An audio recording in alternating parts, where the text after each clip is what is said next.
Hello friends, இன்றைக்கி 2 variety நான் பண்ணியிருக்கேன். ஒன்று வந்து பூரியாகவும் சப்பாத்தியாகவும் பண்ணியிருக்கேன். சீனி கிழங்குன்னு சொல்லுவோம்ல, ஸ்வீட் பொட்டேட்டோ, அதை வச்சு தான் நான் பண்ணியிருக்கிறேன். ரொம்ப சாஃப்டாக நல்ல வாசனையாக இருந்துச்சு, ரொம்ப டேஸ்ட்டாகவும் இருந்துச்சு. இது வந்து குழந்தைங்களுக்கு வந்து நம்ம இப்படி கொடுத்தோம்னா நிறைய சாப்பிடுவாங்க. இந்த சீனி கிழங்கு சத்தும் குழந்தைங்களுக்கு உள்ளே சேரும்.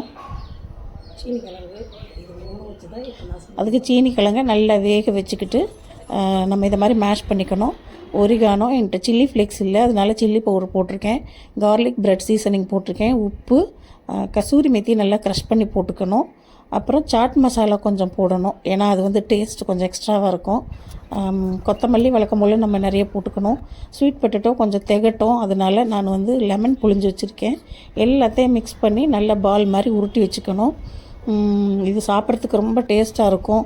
இது அப்படியே சப்பாத்தியாகவும் போட்டு சாப்பிட்டுக்கலாம். கோதுமை மாவில், சாதாரணமாக கோதுமை மாவில் செஞ்சோன்னா நார்மல் சப்பாத்தி மாதிரி தான் இருக்கும்.